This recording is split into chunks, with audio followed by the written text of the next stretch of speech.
The shrewd librarian was back at her chessboard and hardly looked up as Nora arrived back. Well, that was terrible. Mrs. Elm smiled wryly. It just shows you, doesn't it? Shows me what?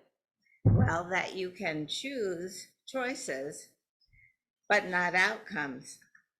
But I stand by what I said. It was a good choice. It just wasn't a desired outcome. Why? Mrs. Elm shrugged. You got stuck. You were grieving. You were depressed. You know what depression is like. Nora thought. Maybe there is no perfect life, but somewhere, surely there is a life worth living. Can't you guide me? Look at that chessboard we put back together. Look how ordered and safe it is. Peaceful before a game starts. It's a beautiful thing, but it's boring. It's dead. And yet the moment you make a move on that board, things change. Things begin to get more chaotic. And that chaos builds with every single move you make. Nora took a seat at the chess table opposite Mrs. Elm. She stared down at the board and moved a pawn 2 spaces forward. Mrs. Elm mirrored the move on her side of the board.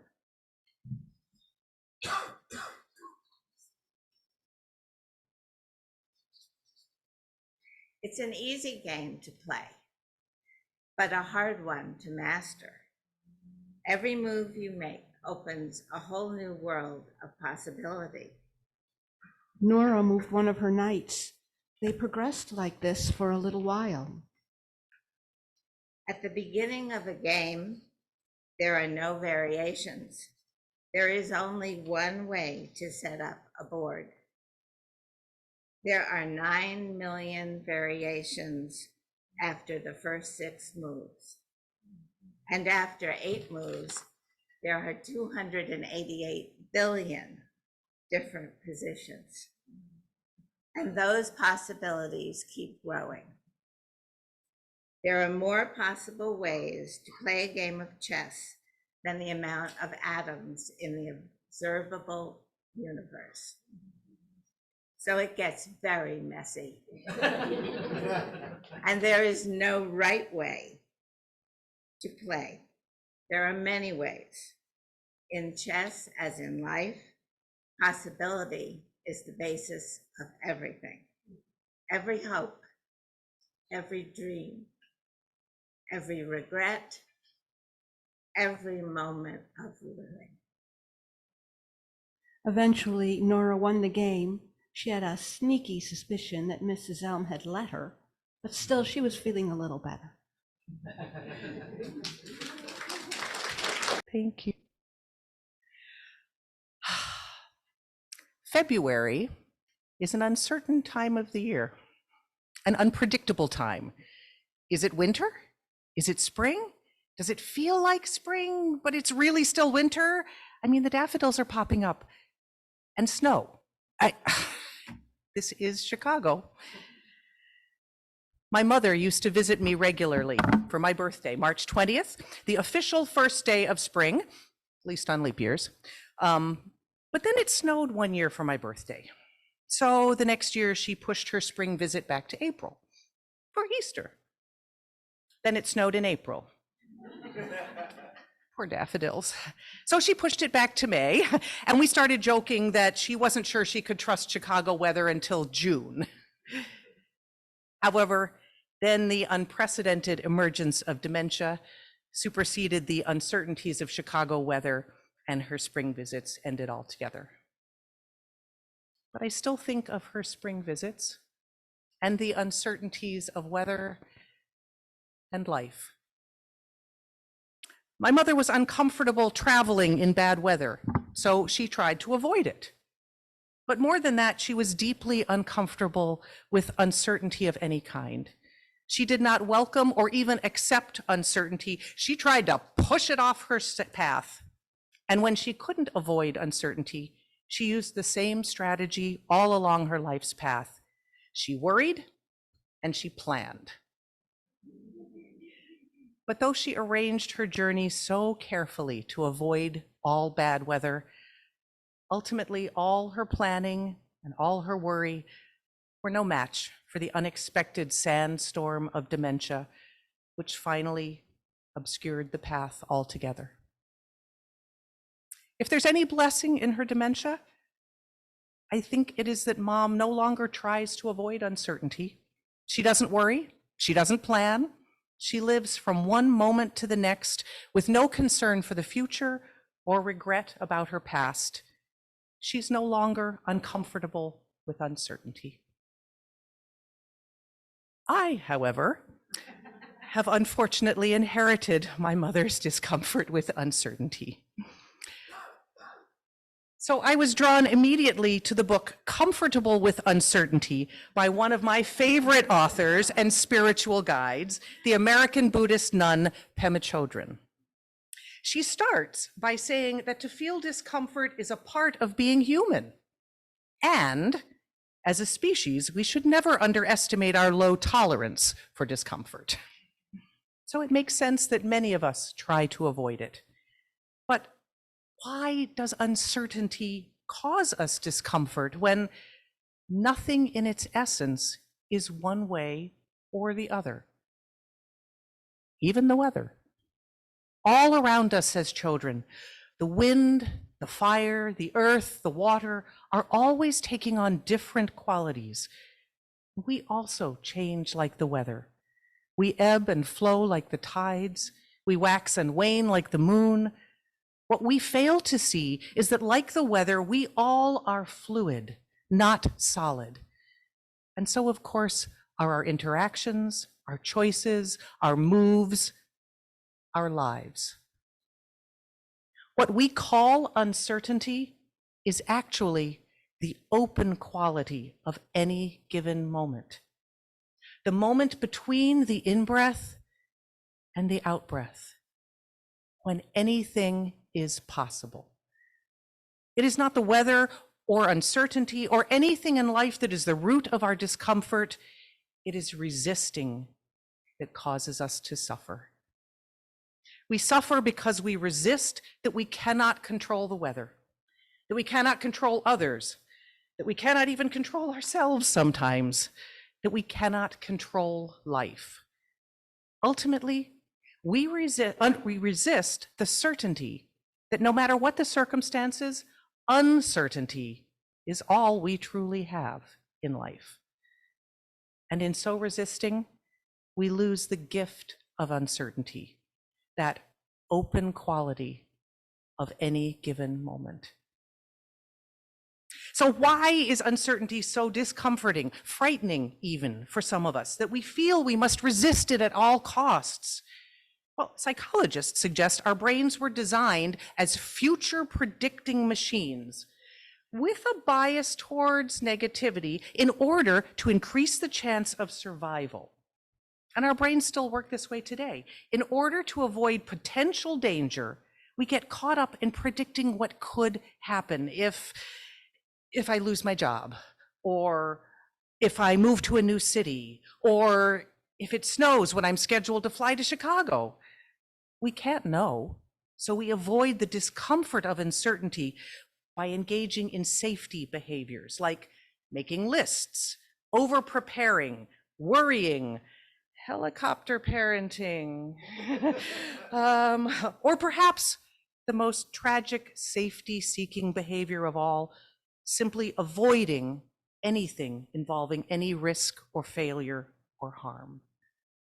When we're uncomfortable with uncertainty, our brains only see danger, never possibility. We do not appreciate the open quality of the moment. We forget that nothing in its essence is one way or the other.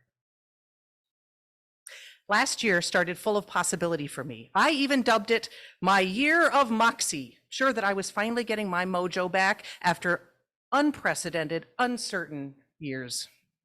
But as the year progressed, my life, and big L life felt like unending February, uncertain, fragile, dangerous. Starting with the weather. Oh God, so many climate emergencies. Diseases, new, old, re-emerging. Civil unrest at home, abroad. Politics, still so unprecedented that the word seems to have lost all meaning. And still so much trauma. Even in our joys and concerns today. Accidents, health emergencies, deaths. I did not write my annual Christmas letter because, I don't know, I just couldn't. Fortunately, what I did do was to reread old Christmas letters, to relive, the good years. And you know what I found out? Every year was full of good intentions and plans, yes. And every year was also full of uncertain detours and unexpected changes. Every single year. Despite my intentions and my planning, I never anticipated my father's leukemia, my infertility, my sister-in-law's accidental death, my broken ankle, COVID, my mom's dementia. Yes. And also, there were a chance audition leading to a fantastic job at Universal Studios in Florida. The unanticipated opportunity to pursue my MFA at the theater school, which brought me to Chicago, where 2 years later, an unexpected, crazy idea led to starting a theater company, which has been going for 30 years now, timeline, which led to the love of my life and a surprise marriage proposal just hours before the 9/11 attacks. And after 2 years of futile attempts, my 2006 Christmas letter announced that we were suddenly parents. We answered the phone on the way to the theater to learn a birth mother had chosen us, and the baby, our baby, was due in 2 weeks. Life sure is uncertain. If it is resisting that causes discomfort, then Buddhism suggests that suffering ceases when we let go of resisting and accept the quality and energy of whatever weather we've been trying to resist. So I've rebranded 2024 from the year of probably more unpleasant, unpredictable, unprecedented uncertainties to the year of unlimited possibilities, with the intention to accept them all. But of course, rebranding doesn't really change anything except the name. And we all know about how effective good intentions often are. So how can we accept uncertainty? The Buddha teaches that we can use everything we do to help ourselves to realize that we are not alone. We're part of the energy that creates everything. In Pema Chodron's words, if we learn to sit still like a mountain in a hurricane, unprotected from the truth and vividness and the immediacy of simply being part of life, then we are not this separate being who has to have things turn out our way, who has to make them turn out our way. When we stop resisting and let the weather simply flow through us, then we can live our lives completely.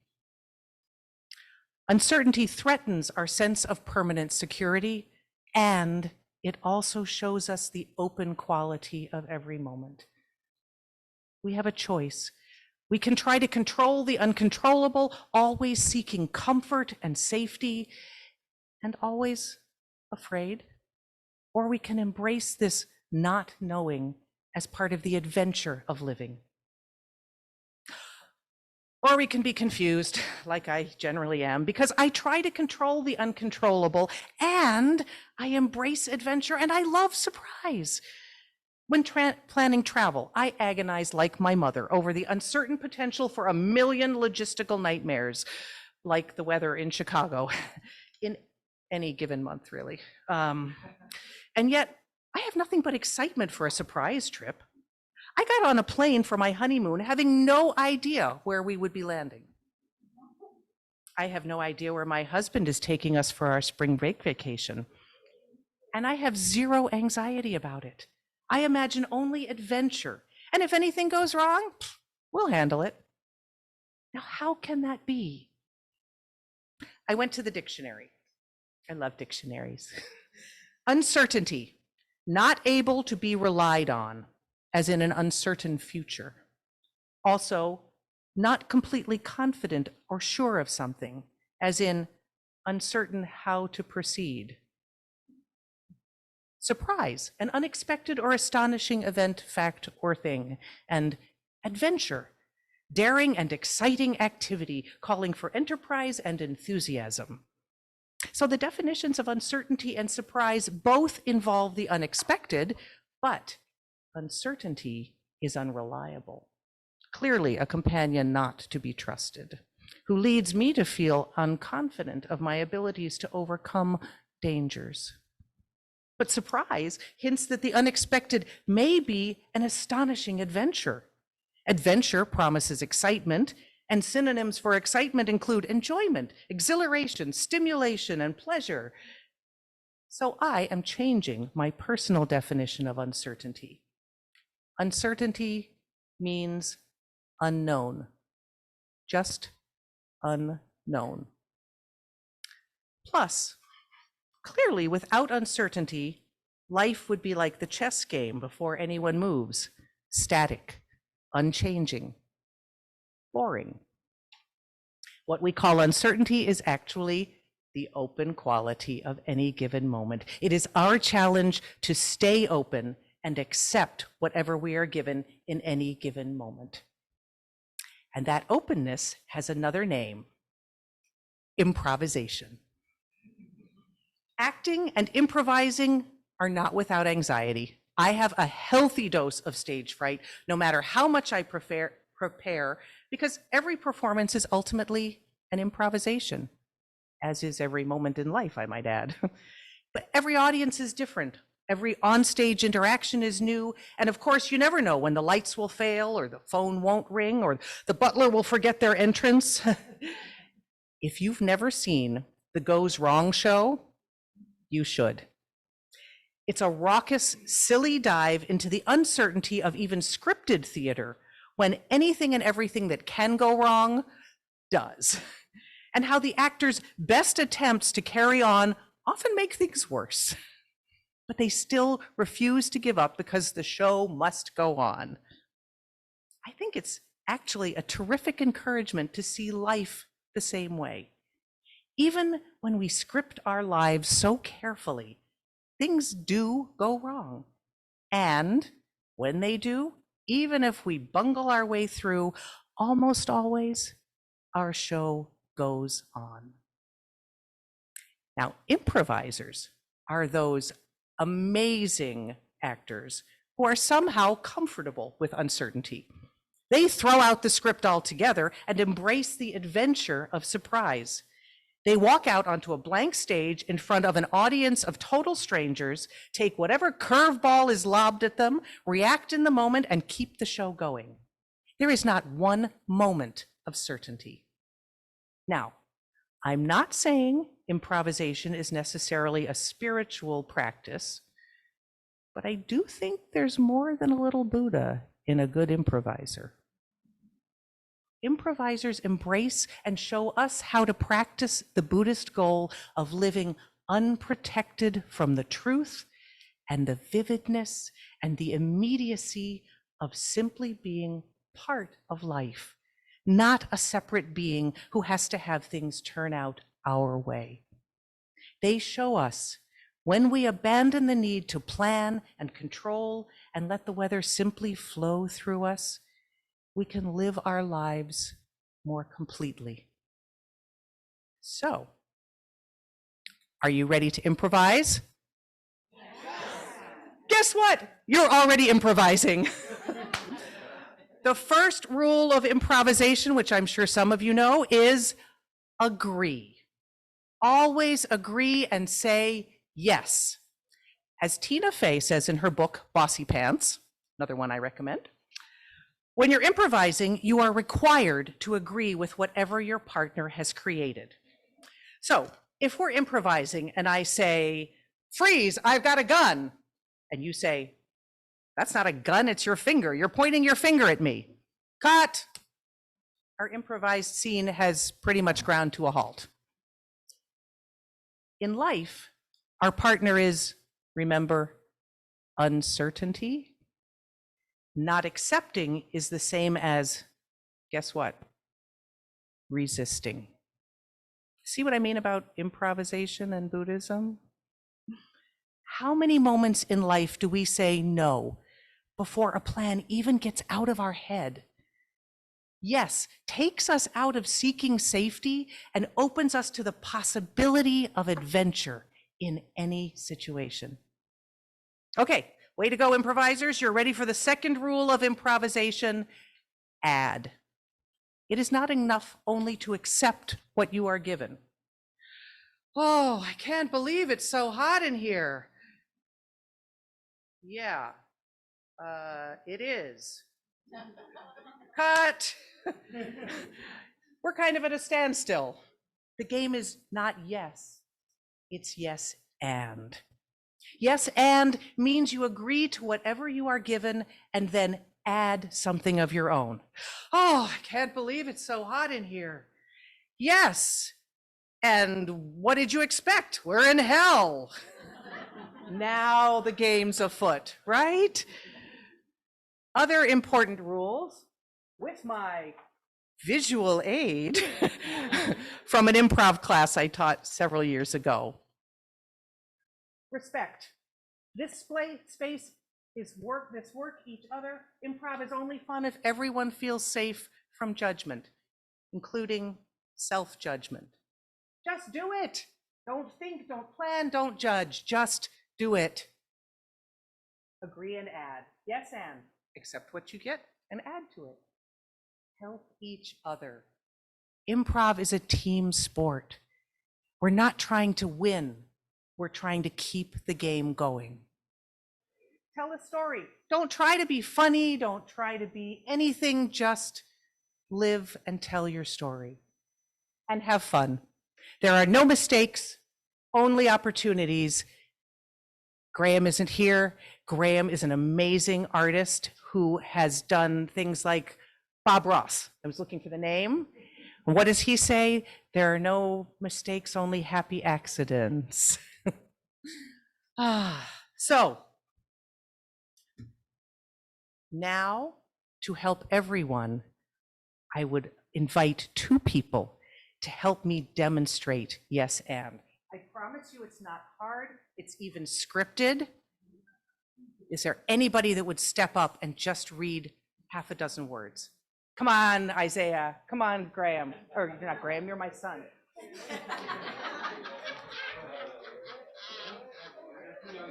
All right. All right. Who wants to start? You read one, and then the other person reads just back and forth. And use your big voices. I love fishing. Yes, me too. And this river is full of fish. Yes, and one of them is swimming towards us. Yes, and he is enormous. Yes, and he looks hungry. Yes, and we are trapped in this boat. Yes, and he looks more like a whale than a fish. Yeah, and now the motor won't start. Yes. And it just poked a hole in the boat. So we're sinking fast. Yes, and I just remembered the boat is also a plane. And lucky for us, I just got my pilot's license. Yay! Thank you. So now you know the rules. Now you've seen it demonstrated. You can do this. There are dozens of improv games. They may seem silly or simple or fun, and they are, but embracing improvisation offers a much more valuable gift even, the gift of learning to live more fully by living in the moment and embracing uncertainty. And even though I struggle with uncertainty in my daily life, ironically, I practice it every day in my work life through improv. These days, I improvise largely in medical education settings, giving doctors and nurses to be spaces to practice patient communication. This is improvisation that is in no way silly and sometimes not much fun, but which I firmly believe can go so far, can go far to relieve suffering and go so far even as to save lives. I coach learners on everything from basic history taking to how to break bad news, how to screen for substance and sexual abuse, support patients with trauma and depression. In February alone, I portrayed a patient who thought I had bronchitis, but really lung cancer. I was a victim of intimate partner violence. I was hospitalized after attempting to kill myself. I showed them how their communication affects a patient during a sensitive physical or neurological exam. February was a particularly challenging month in medical education as well as the weather. But these are improvisations that medical practitioners are called on to have. Now, there are techniques to study and acronyms to follow for how to address each issue, but despite all planning, each patient interaction will still be an improvisation. Having the opportunity to practice in a safe space is a remarkable opportunity and experience for both actor, educator, because we're both, and learner. Despite knowing our encounter is not real, both of us experience real emotional and physiological responses. Despite having a goal and a plan entering the room, the learners must listen, react, and respond to whatever I give them. Sometimes they comfort me. Sometimes they make me angry or upset or sad by what they say or do. And they must react to my reaction and adjust accordingly. Every encounter they make mistakes, but in our encounter, blessedly, no one gets hurt. And after each encounter, we review what went as planned, what went sideways, how they felt, how they made me feel, and how they might want to do things differently next time. I truly believe that these improvisations help them to become more sensitive, compassionate caregivers, and that those qualities help reduce suffering in every patient and are no less important than their skill with a stethoscope. No less profoundly, practicing improvisation can help lead us to shifting how we approach life, with resistance or with acceptance. So saith not only the Buddha, but also Tina Fey. So start where you are. Start small, but give it a try. Practice. Watch the Goes Wrong show. The British version is even better than the American. Go to an improv show. Take an improv class. I hear there's one coming up at Beverly Arts Center. Or just find a safe place to play, even by yourself. I'm going to visit my mom again next weekend. I'm nervous about the trip. Yes, it could snow on flight day. Yes, and that won't stop me from getting there somehow. Yes, and what if this is the trip when she asks me who I am? Yes, and I will tell her I'm Pat, and I love her, and I'm here to visit. Yes, and I will put on my cloak of caring and pull out my lightsaber of silliness and my cards of creativity. And like every visit, we will live in the beautiful now. Thank you.